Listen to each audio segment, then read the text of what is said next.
Hello, everybody, and welcome to the Fortress Comic News, episode 272. I am one of your hosts, Chris, alongside my co-host, Mike. What's up, Mike? I'm doing well, Chris. How are you, sir? How are you doing? Doing good. It's been a busy couple of days, Yep. so I didn't get to watch The Boys, but a fun busy. Yeah, there you go. Friend had Yeah. a housewarming / 4th of July party, so All right.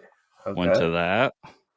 I noticed you have a little Fortress Chris next to you in Pokemon font. I do, isn't it lovely? Yeah, where is that from, dude? That's pretty sick. I know somebody who makes them, and he offered one to me, so What? I was like, hell yeah, I want one. Chris has got connections, people. He's in like the mob of fan stuff, like pulp fiction. Yeah. The nerd mob. Nerd. You're part of the nerd mob. Yeah, I could get you a couple of these, no problem. Like selling Pokemon font out of his trunk. Well, I was looking at ones online, and like I found a guy who does a bunch of them. Like he can get done like Twitch letters or whatever, and I was like, "That's really cool." And I was showing a friend, and he's like, "Yeah, we know someone that has a 3D printer." Oh, and I was like, "Oh, we do," and he told me, and then the guy's like, "Oh yeah, I could do those. Those are easy." I'm like, "Oh, cool." That's like, yeah, sweet. Can I get one? That's the one thing I haven't really gotten into or tried out 3D printing because I know you can get really crazy with that stuff. I've seen some of the crazy stuff people make. Yeah, I've known a few people that had them, but most of them were just like they bought it as a toy. Like this person bought it also as a toy, but like does things with it. I've watched a bunch of videos on it, and I'm just like, that seems like way over my head. And then the other side of it, like some of the customers that I work with actually use 3D printing for like production, like making parts for like motors and stuff. It's wild. Like they'll have whole labs of just 3D printers, and it's like, is this the same thing that makes like like the sexy anime figures that people print? Yes. They're also going into like vehicles that people are driving. It's as far as like hobbies go, it's one of those strange ones. Yeah, I worked with a guy who, once again, he bought it just as a toy, and he would like find random shit online, just print it because he's like, "This is cool," and like he brought, he made like a baby Groot for the store we were working at and everything. Yeah, some cool stuff you can do with it. Maybe one day when I'm rich and famous, I'll have the time to do it. But yeah, there you go. Yeah, I almost wonder if we get to the point where like everyone has a 3D printer at home. You like go online, you're like, oh, that Batman figure's cool. You buy it, and then it like prints it on your 3D printer. That's how it works. Like, I know you can buy files online and stuff, so that's kind of how it works now. But you're paying the $15 just for the file. Yeah, exactly. It's like going to online, like Spotify for music now or something. Speaking of figures though, I was impressed by like the quality and the price of the figures they have at Walmart, especially for DC. Like they have a whole aisle at Walmart just for DC figures. And like I have no room to buy these figures right now, but man, they have some cool ones like multiverse figures from McFarlane Toys of all the different Batmen, and it's like, man, this is making it really hard for me not to drop a few bucks because they're only like $15 each for some of these awesome figures. Yeah, I showed you a few weeks ago when the Beyond ones came out. I was like, I don't have room or really anywhere to do with this, but I need to get them. They need to sit in the box until I find room. Yeah, at some point. All right, let's yeah. I was gonna say, because who knows when more Beyond stuff will ever be made again. Oh, I know. Yeah, that's how you felt about the animated series stuff too. When that stuff comes out, it's like you gotta have it. Yeah, like I have a bunch of those things in a box. I got no room for them too, but I was like, they're not like animated series Beyond is my childhood, and there's only going to be one like big resurgence of them. I feel maybe I'm wrong, but that's how I feel. Well, also I remember the big moment when the animated series Batmobile made it into comic shops. That was like people came out for that. Yeah, I got one. Yeah, I know you do. I got that and the Batwings. I'm like, oh, of course I want those. Yeah, it's so awesome.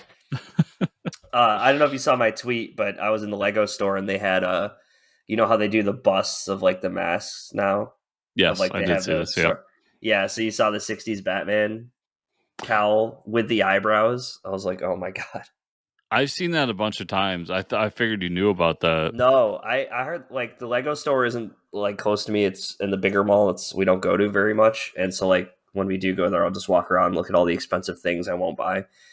Um, and it was like I was looking at it, and I was like, man, as far as Legos go, this one isn't that expensive. And I'm like, this would be pretty cool to have. Maybe. Yeah, they've had that for a bit too, because the last time I went to a Lego store was around my birthday. So we're talking last fall. Okay. And that's when I Okay. got the Seinfeld one. Yeah, that one's awesome. And they had it then. Because I remember walking Okay. by, I'd be like, wow, it's really cool. Yeah, there's so much cool stuff there. All right, let's jump into the TV stuff. We're gonna do the Pat's Flash Facts. This is the We should probably, before we get too much further, there is an interview today. Oh yeah. Sorry, everybody. Travis Gibbs has been on the show so many times that he's just part of the show. He's part of the Fortress Comic News, and he's helped us out so much. But yeah, he will be on the show today. Yes. So look forward to that. Yeah. Sorry, Travis. We love you, man. And I don't know if this is a benefit or a bad. I think it's a bad thing because I love you, Mike. But Mike won't be here for the interview. So yeah. I won't be around for it. Travis, no hard feelings. I'll still buy your books and read them. Yeah, and I think the latest one I'm waiting for him is the Cthulhu Invades Wonderland. Yeah, which he just got. He either just sent off to the printer or just got from the printer. I don't know. I think he sent the digital files, but that was like, I'm gonna wait for the trade to come in. Yeah, that's what I usually do. Yeah. So yeah, look forward to chatting with Travis. He's a good dude, always looking to help us out. We like to help him out. So, all right, Pat's Flash Facts, season 8, episode 20. This is the season finale. So we got negative forces going on. There was some good stuff happening in this episode. Apparently, like Thawne becomes the new avatar of the negative forces, and he gets a cool new black suit. So there you go. Barry goes, but then he disappears into the negative force. So Barry chases after him, and then he gets kicked out. And Thawne is outside in the real world. They fight him with all the speedsters. And they fight Thawne. His new power sends everyone back in time except for Barry. Cecile rescues the positive forces with her psychic powers because why not? Positive forces give Barry extra power to fight Thawne. So they basically both go Super Saiyan with their extra powers, the power levels. Thawne tries to harness too much power, negative force, and he implodes. Nice. Okay. Iris is saved by the Time Stone, and Damien Dark helps her resurrect herself. Okay, that's strange. Everything then goes back to normal. Iris is cured of her time sickness. Then we get Caitlin still trying to bring Killer Frost back. Machine malfunctions and something steps out. Maybe Frost, maybe Caitlin, who knows? So maybe this is how they resolve the whole two different Killer Frost Caitlins. We'll see. Cut back to Barry and Iris. They know the Reverse Flash will be back. Only a matter of time. Boom. Cut to a blue crystal is shown in a laboratory in 2049, setting up that Cobalt Blue will be the season's next villain. Oh, interesting. So another speedster, Chris. Ugh. But this one's blue, Chris. He's not yellow. So he's not different. black. He's not red suit. He's a blue. We're gonna have a Power Rangers of Flashes pretty soon. Oh, Godspeed was the white suit. Yeah, the fast running Power Rangers. Yeah. So that's that. Yeah, I think one more season of the Flash, and then they end their suffering. Okay, so I don't think you've watched Stranger Things. I wrapped up episode 8 and 9. This is the 2 episodes, but 4 hours of content because the last episode's 2.5 hours long. Jesus. Yeah. They finished on a really crazy finale. It's almost so a couple things. It's we find out that the main villain Vecna, and this is spoilers for all these shows. What the hell are you doing? If you didn't know that, Vecna, who's the lich of the world, the reverse world. They have this whole plan to go in, invade him, and fight.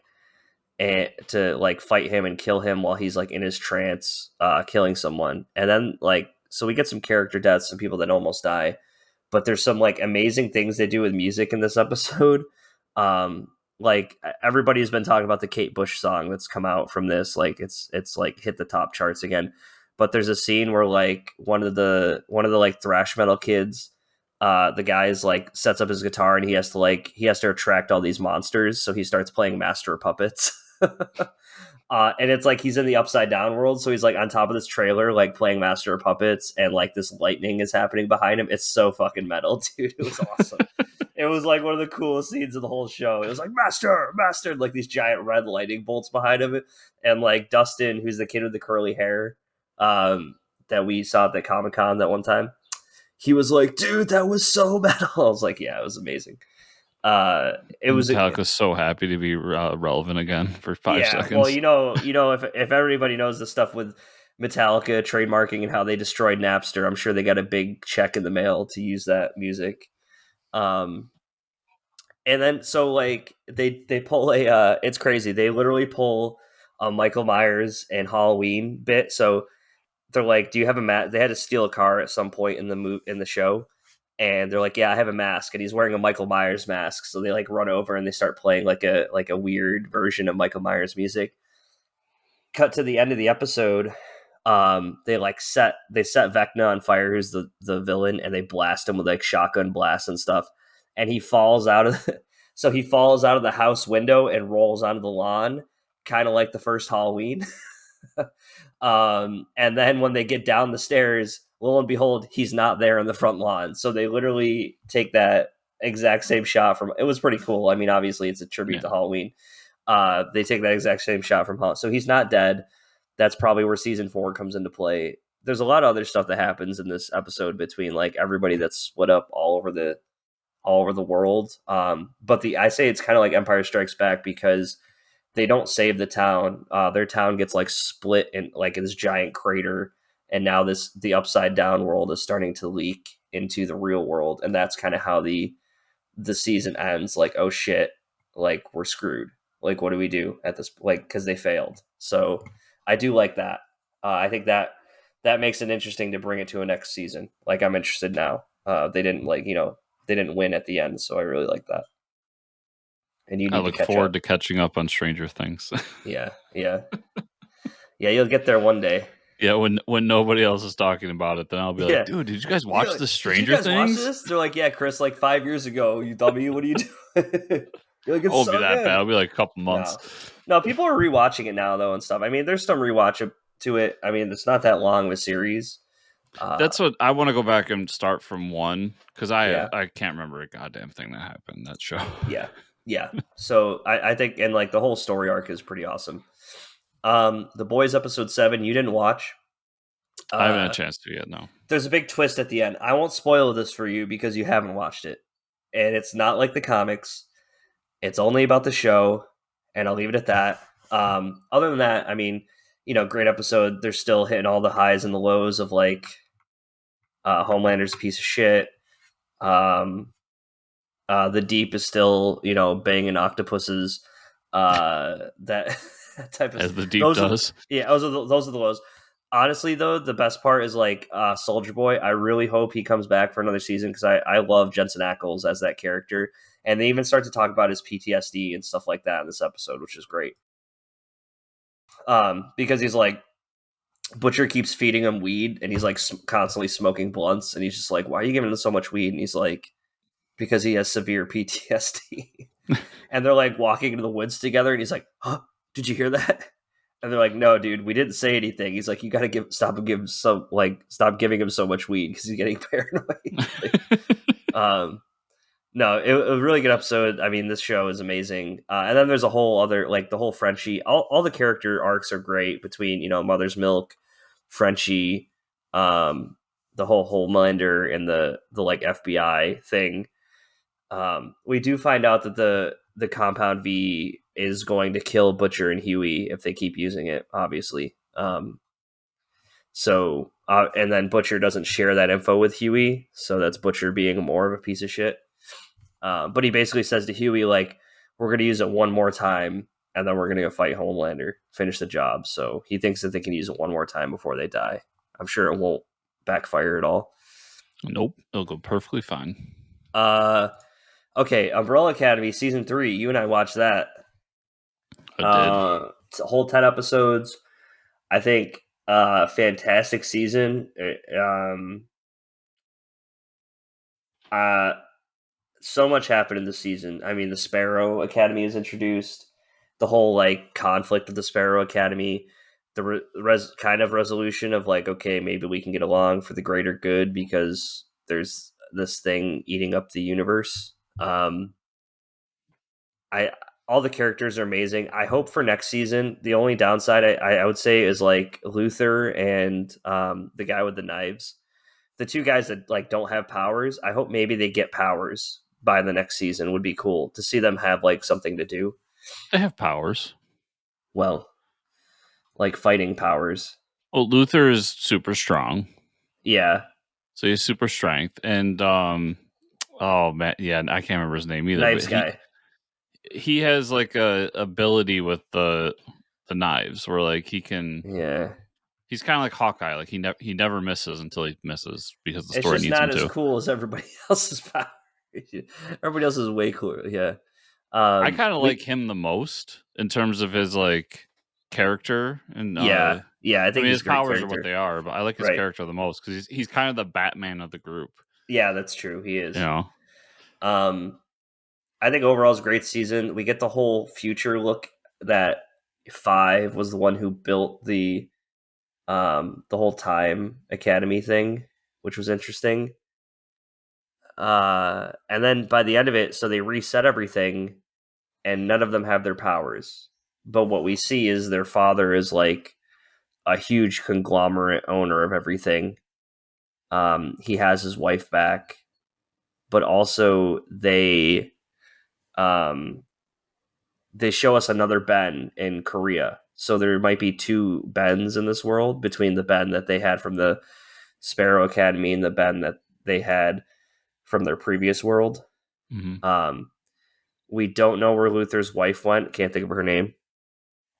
So I'm sure he's going to want to fix that. And then, man, I can't remember any of the names because he used numbers. But the girl who was trying to get her family back, she's with her family, but I'm not so sure that she's in, like, because she didn't step on one of the circles at the end of the episode, so I'm not sure that, like, she's in the same universe as them, or she could just be dead. Like, that's why she can see her family now. So... I kind of thought that the circles were just draining their life to power the battery, the reset button, whatever it was. Yeah. So I didn't take it that way, but I thought the ending was like it'll be a weird next season. Although I think they've said they're doing another season. Yeah, I think they're doing one more. And so I'll be interested to see where they go. And I almost feel like if you go, I think one more season, then you got to end it, like because that was already a really great ending, right?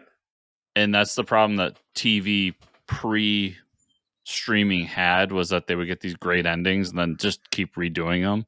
Mm-hmm. I'll say things I really enjoyed about it were the characters are great, the music scenes were awesome as they always are. If you like the other 2 seasons, I think you'll love this one. The wedding scene was a lot of fun, I think. The wedding episode. And I thought that they, not to get super political here, but they handled Elliot's transition really well. Yeah, no, they did. Mm-hmm. Like, it was literally just a scene where he walked out and was like, yeah, I'm Victor now, I'm a dude. And everyone's like, cool. Yeah, like let's go on with the story. Right. And that's all it should be, right? Yeah. I mean, and it made sense with the character of like, this is who I've always been, and the person that he was seeing previously kind of like said, okay, you can come out of your box, kind of thing. And that was already in the story to begin with. So that I thought that was nice that they handled it very well.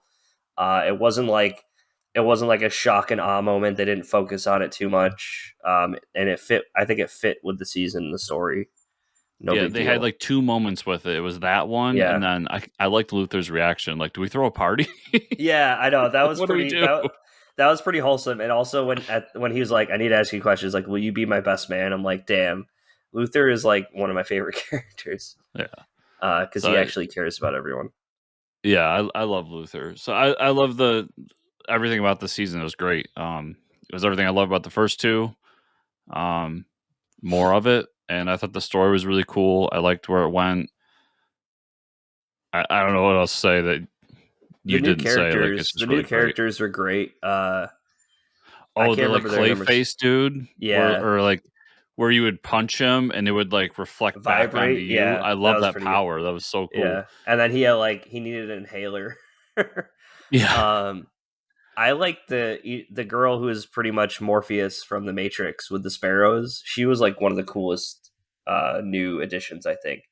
And that actress did a great job. Yeah, she was really cool. Kind of like Daredevil-esque. Yep. Mm-hmm. She could see through the sparrows, crows, whatever they were. Yeah. Yeah. And then Luther and his wife were a really cool relationship. Mm-hmm. Yep. Yeah, everything. And then I like the moments where they got to like spend time with their dad. And what was the guy's name that cheats death? Yeah, I don't know. I mean, they all have their names and numbers, and I just can't think of any of them. But the guy, he can cheat death, and he can like blast away ghosts. That was pretty cool. Yeah, we're bad with names here, people. But I liked his little like mini story with the father, where like he learned to hone his powers, and it was just him killing himself over and over again.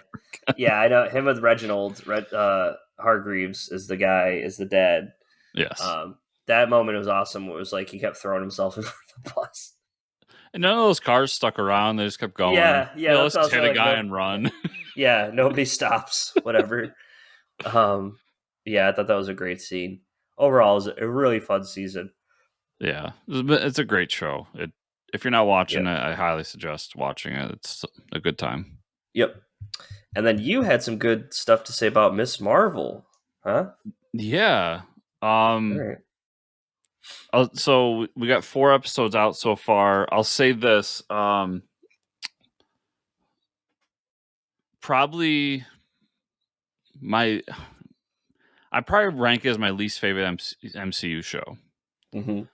But I haven't actually. I would put it above Falcon and Winter Soldier. So it'd probably go Falcon and Winter Soldier, then Miss Marvel so far. Wait, above Falcon and Winter Soldier? Yeah, I liked Falcon. I like all of the shows so far. I don't think any of them are bad. But Falcon and Winter Soldier was safe. It was like yeah. And it had that moment that really stuck with me where like Cap comes in and like fights Batroc the Leaper, and I was like, yeah, right, yeah. But other than that, it was just a very safe show. Mm-hmm.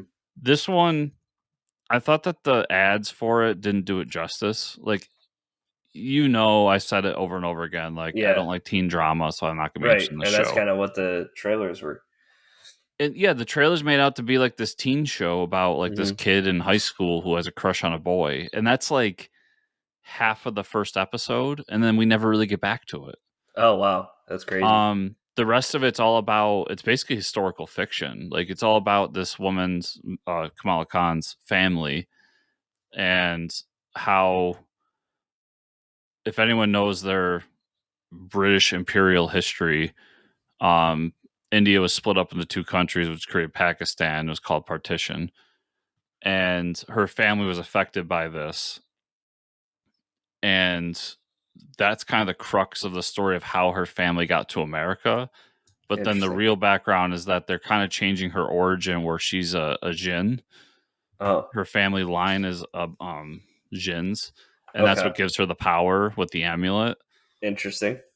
And like, they go back to Pakistan. They have this whole moment there. There's a whole like secret society in Pakistan that she trains with.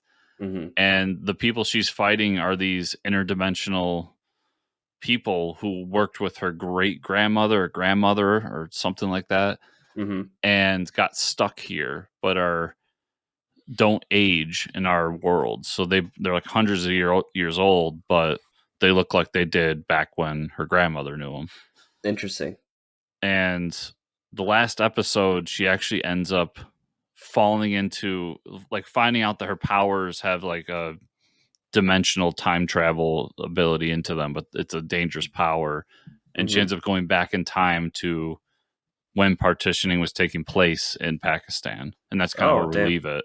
Interesting. It's a lot better than I thought it would be. And what I like about it is slowly we're getting her costume. Like each episode, she gets a new piece of the costume. Okay.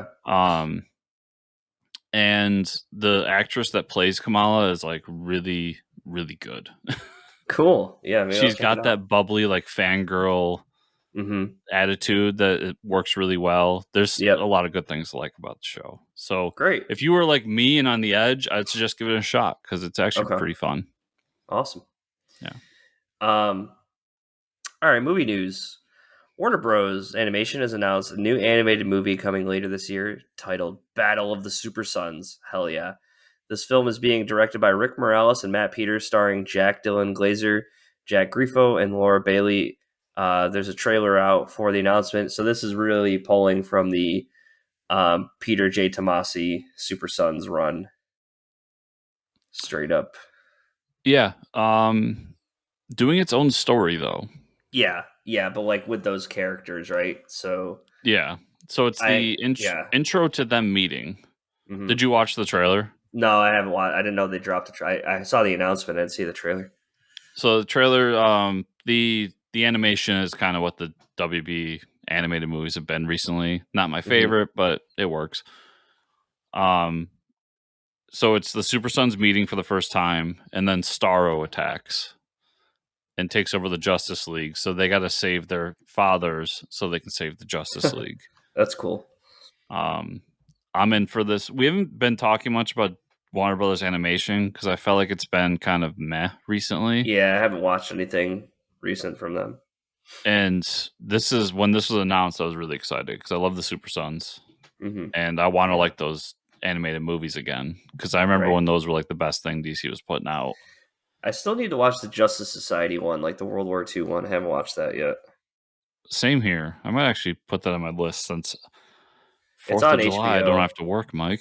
True. There you go. And it's on HBO. I think it's on my list to watch it. I just haven't watched it yet. There's so many shows out right now, too. It's tough. I got to catch up on a lot of stuff. I'm looking forward to this movie.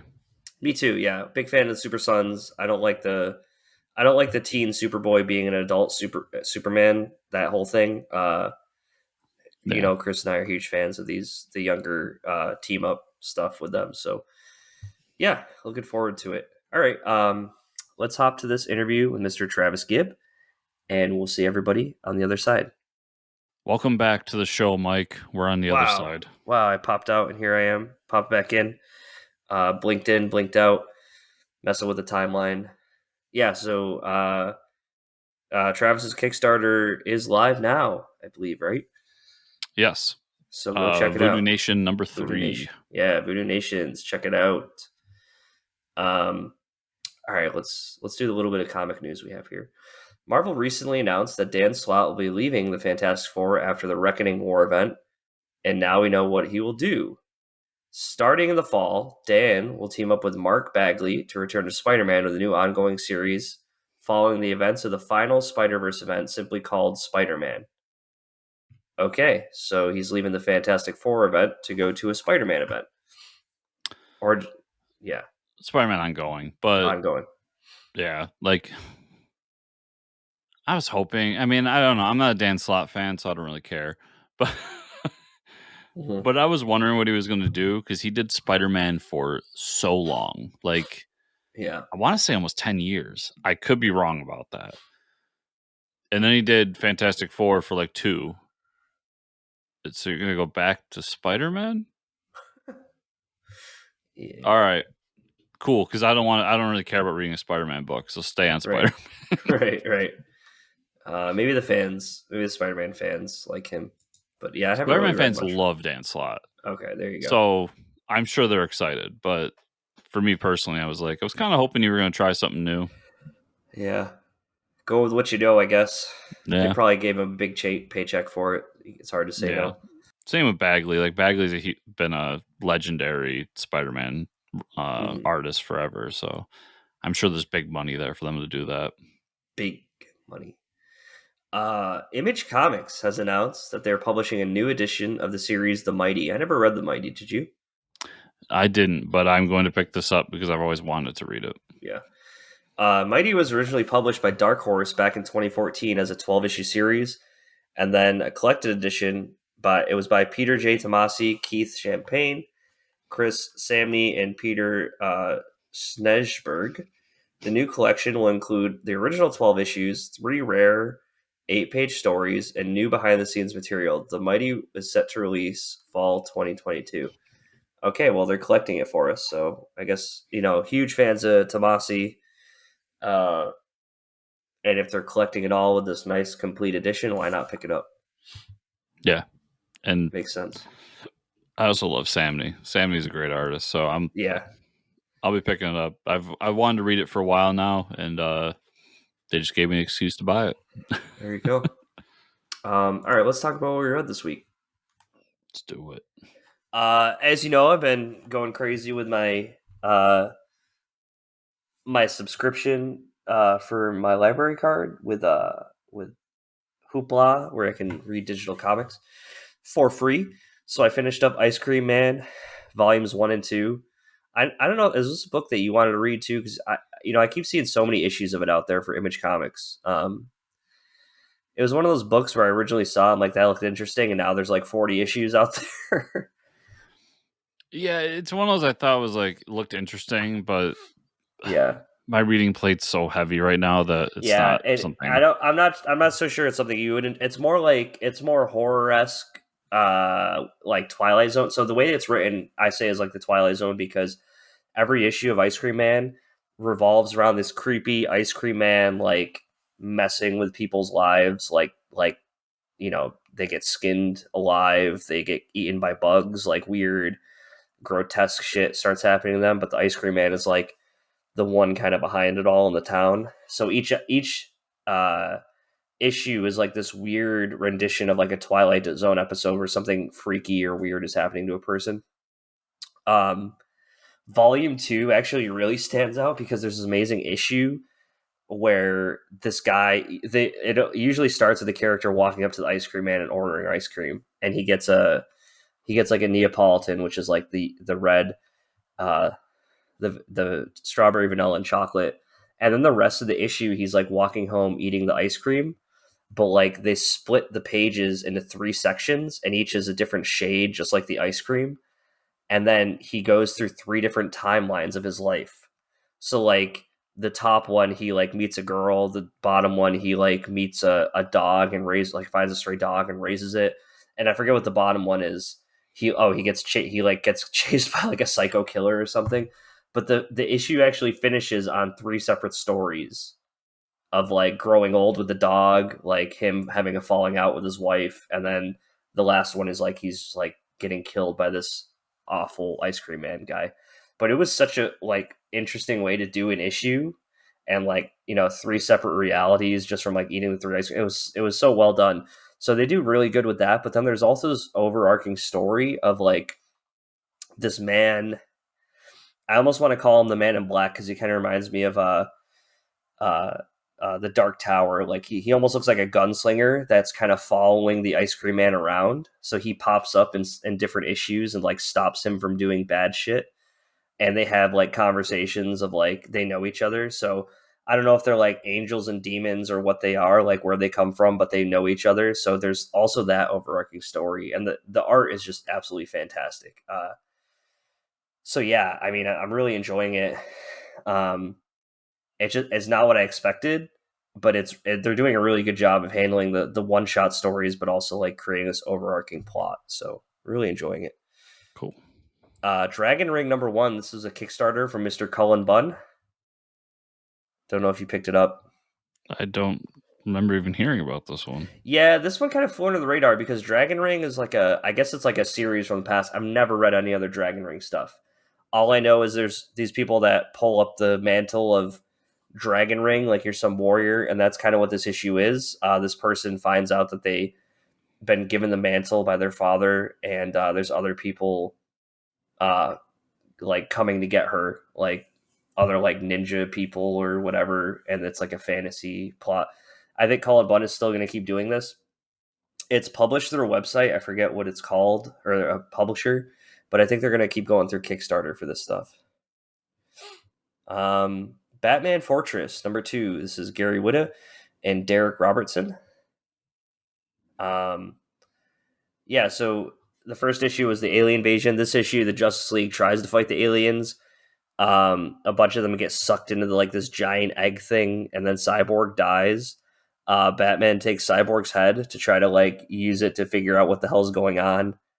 But we do know the aliens are looking for Superman, and Superman's still missing, and it's like Kryptonian style. Like they say, oh, Superman destroyed our world, so we need to destroy his kind of thing. And I don't know if you, when you read it, but those aliens almost gave me like Ginyu Force vibes with like the different size and shapes and colors of them. I'm like, wow, they kind of remind me of like a Ginyu Force. I could get that. I got Space Bastards vibes. Probably because same artist and all that. Yeah, right. Yeah, exactly. Yep. I love that last scene though of them like walking away from Kent Farms and it's just on fire. Yeah, they just like holy shit. Yeah, that was pretty cool. I'm interested to see where they go with that. I'm liking it a lot so far. Yeah, that was a really good issue. Mm-hmm. Me too. Avengers Mech Strike, They Who Fight Monsters #1, Christos Gage, Paco Diaz. So I will say this. I know I said I'll read anything with giant monsters, giant robots, blah blah blah. But I believe Greg Rucka did the other series. Was it or I say Greg Rucka? I can't think of who. I'm gonna have to look it up now. I don't think it was Greg Rucka though. Yeah, the first Avengers Mech Strike. No, it wasn't Greg Rucka. Jed McKay. Jed McKay. I do miss Jed McKay on this series. I mean, yeah, it's fun. Like, there's this cool storyline of Doctor Doom gets this Kraken eye and turns a bunch of villains into monsters. And then the heroes get Doctor Strange to use his Kraken eye to infuse their mechs with monster powers. And then that, goes wrong, obviously, by the end of the issue. I thought it was good.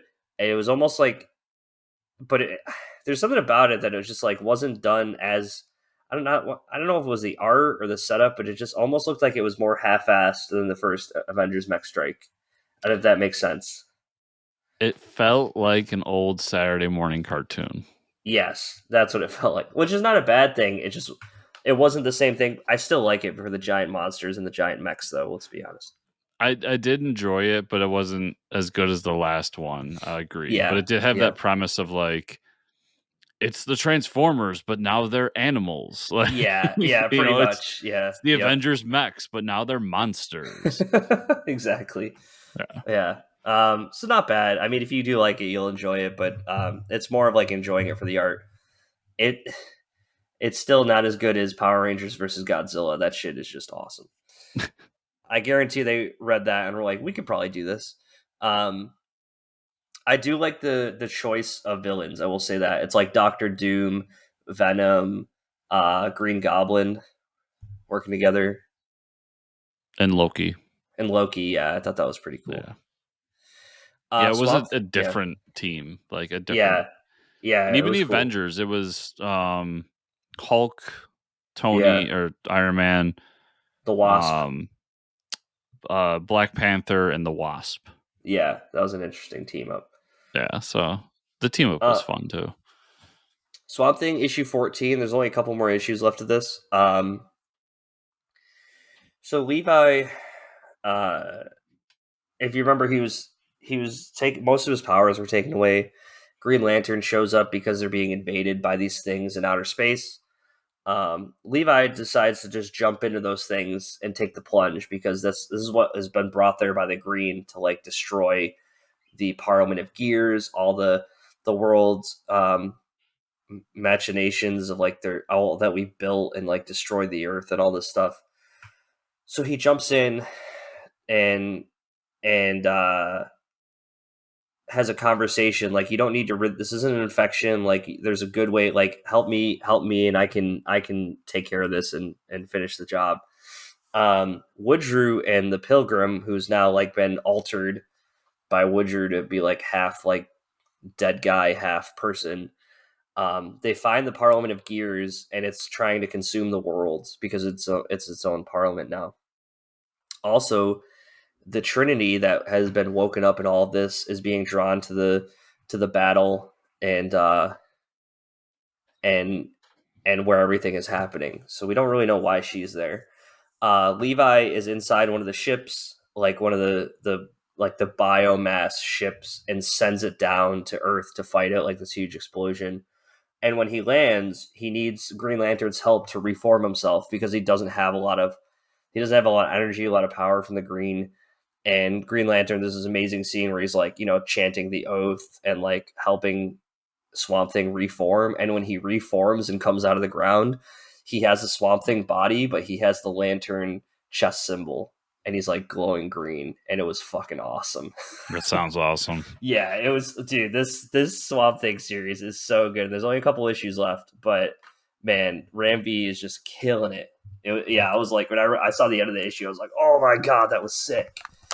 Yeah, really good stuff. I know I say a lot of good things about this book. Everybody should be reading it. 8 Billion Genies #2. You want to talk about that one, or? I actually haven't read that one yet. Okay, so this is just more of the first issue. People using their wishes. We get to see some people's cool wishes, and then by the end, and then they talk about like some of the rules behind wishes and how some can cancel each other out depending on like, our president wanted to be the ruler of the world, and then like the people in the Middle East wanted to be rulers of the world. So like they have a phone call. And like they're like, you need to do what I say because I'm in charge of everything. And they're like, no, you need to do what I say because I'm in charge of everything. So there's still some like, there's still some constraints and rules about the wishes. And then this family shows up at the end to they want to come into the bar, and I'm not sure if it's for a good thing or a bad thing. I guess we'll find out more next issue. Last book I had to read this week. I have more, I just didn't get to them. Batman Beyond the White Knight #4. Really good issue. We get the conversation, with Barbara Gordon and Bruce of like, okay, I actually want to help you. I only arrested you because all the other cops were around. You have Bruce back in the Batcave. We get a Bat Hound. We get Ace the Bat Hound in this issue. Pretty amazing. Love, because he lets Joker name Ace, and I love how they get to Ace through Joker. Yeah, he's like, what's your obsession with cards? That was pretty cool. Yeah, so Terry McGinnis is still working with Powers, but we find out that before Terry McGinnis' dad died, he came to him and said Powers is evil and needs to be stopped. So Powers has been pitching this whole thing that Bruce Wayne is evil and like trying to destroy the city, and he killed your father, blah blah blah. But now we know the reveal that like Terry McGinnis was told by his father that the dude he was working for was bad. So now it's leading me to believe that like Terry McGinnis is kind of doing something, well, not doing something, but he's doing this to get closer to Powers to try to bring him down rather than being blinded by Powers and working with him. At least that's what I thought this issue. Yeah, I love that issue. I love that series. I love that. And then the Red Hood. Yeah, it's great. And then the Red Hood shows up, and we're going to get another one shot with him next issue. Yeah, I'm looking forward to that one. I like the Harley Quinn like mini they did without Murphy. So yeah, hoping this one's good too. That's what I had this week, Chris.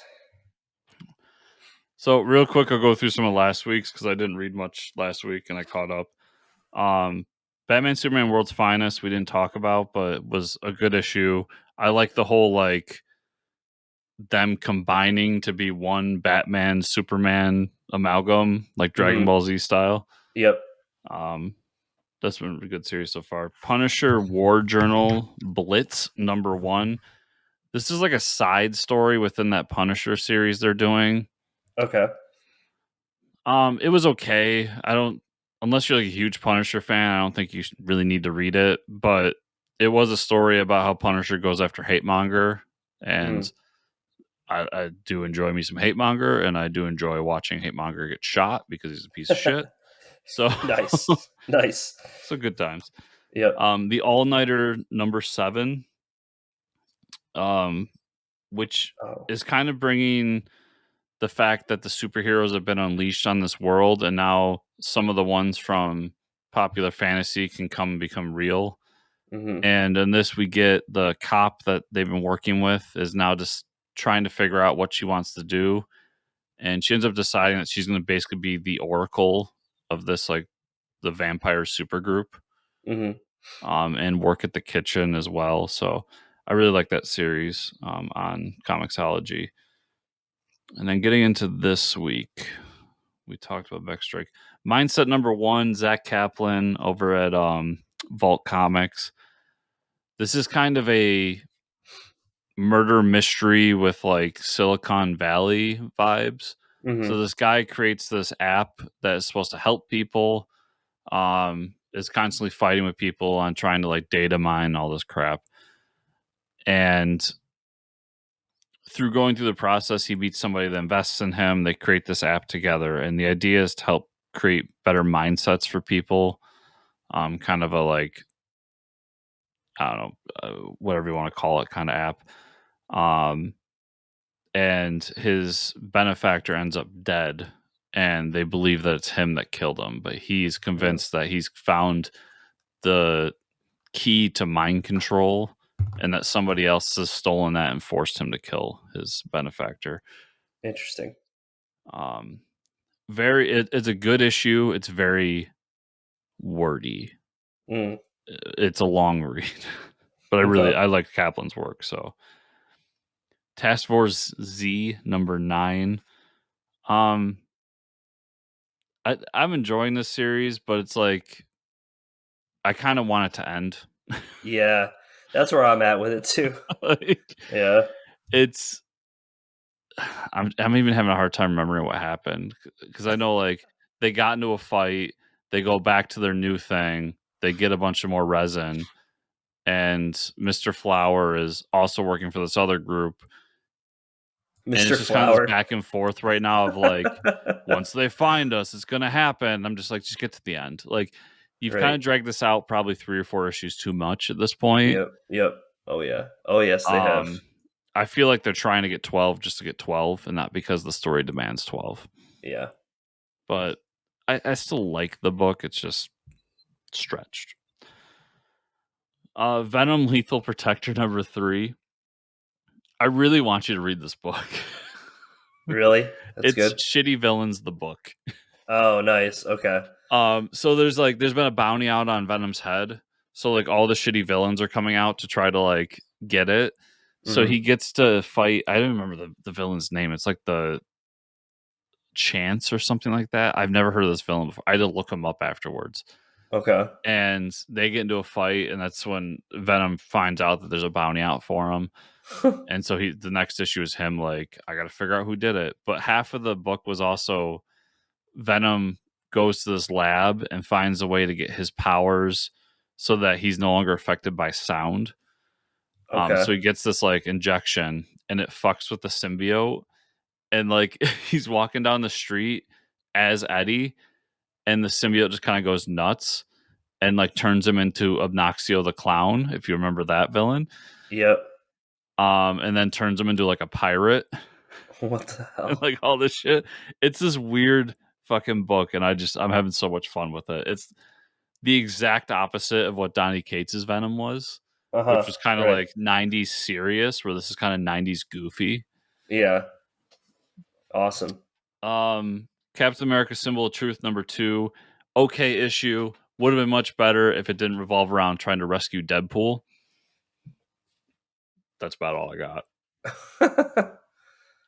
There's a side story with Falcon, the new Falcon, Okay. where like he's trying to help these migrants.